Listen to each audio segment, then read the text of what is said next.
சிறுகடிக்க ஆசை சரியில்ல டுடே எபிசோடில் நம்ம விஜய் இருந்துட்டு எல்லாத்துக்கும் காரணம் மீனா தான் அப்படின்னு சொல்லிட்டு மீனாவை பிடிச்சி பயங்கரமாக திட்டிகிட்டு இருக்காங்க. இந்த தரித்திரம் பிடிச்சவ நம்ம வீட்டில் இருக்கிறதுனால தான் இன்னைக்கு இவருக்கு இவ்வளோ அடிபட்டிருக்கு, இப்போ படுத்த படுக்கே ஆயிட்டாரு அப்படின்ற மாதிரி சொல்லிக்கிட்டு இருக்காங்க.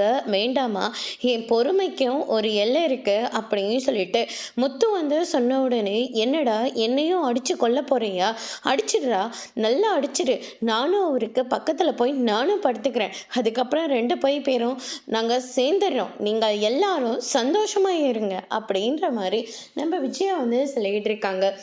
உன்னை தெருவில் கடந்த உன்னை கோபுரத்தில் கொண்டு உட்கார வச்சார் இல்லை, இன்னைக்கு அவரோட உயிருக்கே யமனை நிற்கிறியடி பாவி அப்படின்ற மாதிரி சொல்லிக்கிட்டு இருக்காங்க.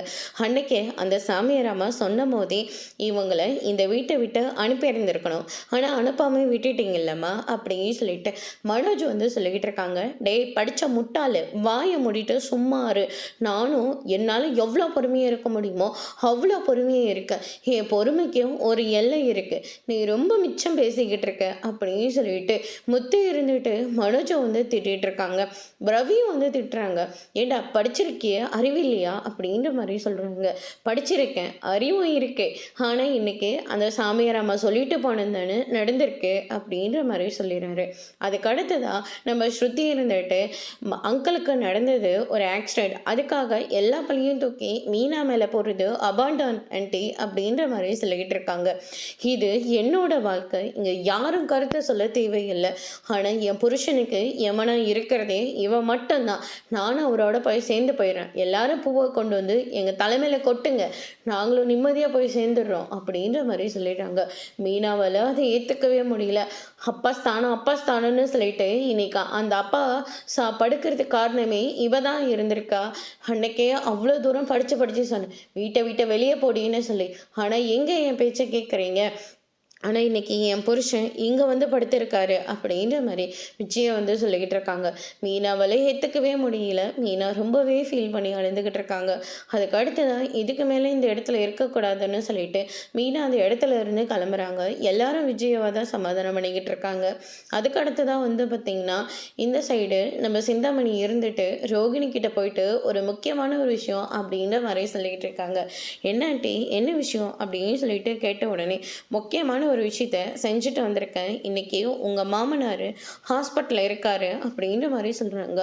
ஐயோ அங்கிளுக்கு என்னாச்சு அப்படின்னு சொல்லிட்டு கேட்ட உடனே நான் தான் உனக்காக ஒரு விஷயம் பண்ணியிருக்கேன்.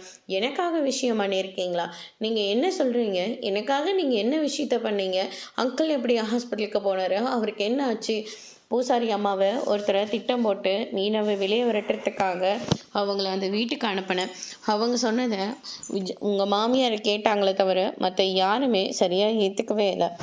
மீனா வீட்டை விட்டு வெளியே போகாமலே இருந்தா, அவள் அந்த வீட்டில் இருந்தா கண்டிப்பாக உன்னால் அந்த வீட்டுக்கு திரும்ப போகவே முடியாது, நான் நினச்சதும் நடக்காமல் போயிடும். அதனால தான் திட்டம் போட்டு உங்கள் அங்கிளுக்கு கை காலம் அடிபட்டுற மாதிரி ஒரு ஆளை செட் பண்ணி வண்டியை விட்டு மோத விட்டான். அவனும் நான் சொன்ன மாதிரி பக்காவாக செஞ்சுட்டான். இப்போ அவர் ஹாஸ்பிட்டலில் இருக்கார்.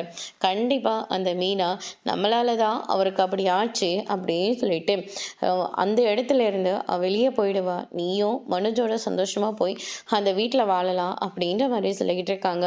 அது வேறு ஏதாவது மூலயமா நம்ம ட்ரை பண்ணியிருந்துருக்கலாம், ஆனால் நீங்கள் பண்ணியிருக்கிறது ரொம்ப பெரிய தப்பு. அந்த வீட்லேயே அங்கிள் மட்டும்தான் ரொம்ப நல்ல மனுஷன், அவங்களுக்கு நீங்கள் இப்படி ஒரு காரியத்தை நீங்கள் செஞ்சிருக்கவே கூடாது அப்படின்னு சொல்லிட்டு யோகினி சொல்லிக்கிட்டு இருக்காங்க. ரொம்ப பெருசாக இல்லை, சின்னதாக தான் அப்படின்ற மாதிரி சொல்லிக்கிட்டு இருக்காங்க. நீங்கள் என்னதான் சொன்னாலையும் என்னால் இதை ஏற்றுக்கவே முடியல அப்படின்ற மாதிரி சொல்லிடுறாங்க. அதுக்கு அடுத்ததாக பார்த்தீங்கன்னா சரி விஜயாவுக்கு கால் பண்ணி கேட்கலான்னு சொல்லிட்டு விஜயாவுக்கு கால் பண்ணுறாங்க. எப்படி இருக்காரு அண்ணன் அப்படின்னு சொல்லிட்டு கேட்ட உடனே ஏதோ கொஞ்சம் பரவாயில்ல, இன்னும் அவரை போய் நாங்கள் பார்க்கல, மயக்கமும் தெரியல, காலை ஏதோ ஃப்ராக்சர் ஆயிருக்குன்னு சொல்லியிருக்காங்க. எனக்கு தான் மனசே தாங்கலை. அன்னைக்கே சொன்னாங்கல்ல அந்த பூசாரி அம்மா ரொம்பவே பவர்ஃபுல்லான ஆடு, அவங்க சொன்னது அப்படியே நடக்குன்னு சொன்னோம்ல, அப்போவே நீங்கள் அந்த மீனாவை வீட்டை விட்டு வெளியே விரட்டி இருக்கலாம்ல. நான் என்னவோ இவங்க எல்லாத்தையும் போக தான் சொன்னேன், ஆனால் அவள் தான் போக மாட்டேன்னு சொல்லி குத்துக்கல்ல மாதிரி இன்னும் இங்கே தான் இருக்கா. எல்லாரும் அந்த மீனா பக்கம் தான் இருக்காங்க. இப்போ கூட யாருக்கும் என்னை பற்றியோ என் புருஷனை பற்றியோ யாருக்கும் எந்த கவலையும் இல்லை. அவங்களுக்கெல்லாம் தேவை அந்த மீனா அதே வீட்டில் இருக்கணும். இப்போ இந்த இடத்துல தான் அவள் இருக்கா அப்படின்ற மாதிரி சொல்லிக்கிட்டு இருக்காங்க. சரிங்க மாஸ்டர், நான் அப்புறமா வந்து அண்ணனை பார்க்குறேன் அப்படின்னு சொல்லிட்டு ஃபோனை வந்து கட் பண்ணிடுறாங்க. சிந்தாமணி இருந்துட்டு ரோகிணிக்கும் கேட்குற மாதிரி தான் ஸ்பீக்கரில் போட்டிருந்தாங்க. ரோகிணி இதில் கேட்டோன்னே பயங்கரமாக ஷாக் ஆகுறாங்க. அதுக்கு அடுத்ததாக வந்து பார்த்திங்கன்னா நம்ம அண்ணாமலை வந்து கண்ணை முழிச்சிட்டாங்கன்னு சொல்லிட்டு டாக்டர் இருந்துட்டு இன்னைக்கு அப்சர்வேஷனில் இருக்கட்டும், அதுக்கப்புறம் சொல்கிறேன், அதுக்கப்புறம் வீட்டுக்கு கூட்டிகிட்டு போகலாம் அப்படின்ற மாதிரி சொல்லிடுறாங்க. இப்போ அவரை பார்க்கலாமான்னு சொன்ன உடனே போயிட்டு அண்ணாமலையை பார்க்குறாங்க. என்னங்க இப்படி ஆயிடுச்சு அப்படின்ற மாதிரி சொல்லிக்கிட்டு இருக்காங்க. முத்துவும் அழுந்துக்கிட்டே இருக்காரு. எனக்கு ஒன்றும் இல்லைடா முத்து, நீ எதுக்காகவும் அழுகாத அப்படின்ற மாதிரி சொல்லிக்கிட்டு இருக்காங்க. எல்லாத்துக்கும் காரணம் அந்த வீணா தான். அந்த பூசாரியம்மா சொன்ன மாதிரி அப்பாவுக்கு இப்படியெல்லாம் ஆயிடுச்சு அப்படின்ற மாதிரி சொல்லிக்கிட்டு இருக்காங்க. முத்து இருந்துட்டு டே மனோஜி வேண்டாடா, என்னால் முடிகிற வரைக்கும் நான் பொறுமையாக இருக்கேன். அப்பா இப்போ முடியாமல் இருக்கிறதுனால தான் உன்னை சும்மா விட்டு வச்சுருக்கேன், இல்லாட்டி நடக்கிறதே வேற அப்படின்ற மாதிரி முத்து வந்து மிரட்டிட்டு இருக்காரு. அதுக்கு அடுத்ததா பார்த்தீங்களா, இப்படி தான் ரவுடி மாதிரி நடந்துக்கிட்டு இருக்கான். பால் பொங்கி வரும்போது தண்ணி ஊற்றி அணைக்கிற மாதிரி நாங்கள் பேச வர வார்த்தை எல்லாத்தையும் அணைச்சி விட்டுறான். நான் அப்போவே சொன்னேன் இந்த மீன் அந்த வீட்டில் வேண்டான்னு சொல்லி. ஆறு எங்கள் என் பேச்சை கேட்டீங்க, இப்போ பாருங்க உங்களுக்கு என்ன நிலைமைன்னு அப்படின்ற மாதிரி விஜயா வந்து சொல்லிக்கிட்டு இருக்காங்க. முத்து நீ வெளியே இரு அப்படின்ற மாதிரி சொல்லிடுறாங்க. விஜயா உட்காரு அப்படின்னு சொல்லிட்டு விஜயாவுக்கு எடுத்து சொல்லி புரிய வச்சுக்கிட்டு இருக்காங்க. அதுக்கடுத்து ஸ்ருதி வேகமாக வராங்க. மீனா எங்கன்னு பார்த்தியா பழகுறோல? இல்லை, மீனா எங்கே போயிருப்பாங்கன்னு உங்களுக்கே நல்லா தெரியும்ல. கண்டிப்பாக அவங்க அம்மா வீட்டுக்கு தான் போயிருப்பாங்க. அப்புறமா போயிட்டு சமாதானம் பண்ணுங்கள், எனக்கு ஒரு ஹெல்ப் பண்ணுறியா? அப்பா கிட்ட அம்மா பேசினது, மீனா இங்கேருந்து போனது, இப்படி எந்த விஷயமும் தெரிய வேண்டாம் அப்படின்ற மாதிரி சொல்லிடுறாங்க. அதுக்கு அடுத்ததாக மீனாவும் சொன்ன மாதிரி நேராக அவங்களோட வீட்டுக்கு தான் போகிறாங்க. ஆல்ரெடி சீதா இருந்துட்டு அக்காவுக்கு என்னாச்சு, அக்கா ஏதாவது பேசினாலா அப்படின்னு சொல்லிட்டு கேட்ட உடனே நான் எங்கே அவகிட்ட பேசுறது, அவளை தான் ஃபோன் பண்ணால் உண்டு. நான் பேசுகிற போது அவங்க மாமியார் அது பக்கத்தில் இருந்து இங்கே நடக்கிறதெல்லாம் நீ உங்கள் அம்மா கிட்டே சொல்கிறீங்கன்னு அதுக்கு வேற சண்டை போடுவாங்க. இது தேவையா? அதனால தான் நான் எதுவும் கேட்டுக்கல அப்படின்ற மாதிரியே சொல்லிடுறாங்க. அதுக்கு அடுத்ததாக மீனா இருந்துட்டு அம்மானு சொல்லிட்டு போய் ஹப் பண்ணி அழுகுறாங்க. என்னாச்சு மீனா அப்படின்னு சொல்லிட்டு கேட்கவும் அந்த பூசாரி அம்மா சொன்ன மாதிரி மாமா இன்னைக்கு ஹாஸ்பிட்டலில் இருக்காரு அப்படின்னு சொல்லிட்டு நடந்த எல்லா விஷயமும் சொல்லிக்கிட்டு இருக்காங்க. விஜய் என்னெல்லாம் திட்டினாங்களோ அதையும் சொல்கிறாங்க. நான் இனிமேல் அங்கே போக மாட்டேன், அங்கே போய் தான் ஆகணும்னு நீங்களாம் சொன்னீங்கன்னா கண்டிப்பாக அந்த வீட்டுக்கு போக மாட்டேன், வேற எங்கேயாவது நான் போயிடுவேன் அப்படின்ற மாதிரி சொல்லிடுறாங்க.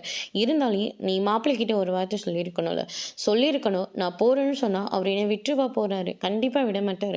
அதனால தான் யார்கிட்டையும் சொல்லாமல் நான் அங்கேருந்து வந்துட்டேன் அப்படின்ற மாதிரி நம்ம மீனா வந்து சொல்லிக்கிட்டு இருக்காங்க. அப்பாவோட இடத்துல மாமா வச்சு தான் பார்க்குறேன், ஆனால் என்னால் மாமாவுக்கு எந்த கஷ்டமும் வரக்கூடாது அப்படின்ற மாதிரி சொல்லி ஃபீல் பண்ணி அழுகிறாங்க. அதோட இன்னைக்கான எபிசோட் முடிச்சிருக்காங்க. இனி சிறகடிக்க ஆசையில் அடுத்தடுத்து என்னெல்லாம் நடக்க போகுதுன்றதை வெயிட் பண்ணி பார்க்கலாம். தேங்க்யூ.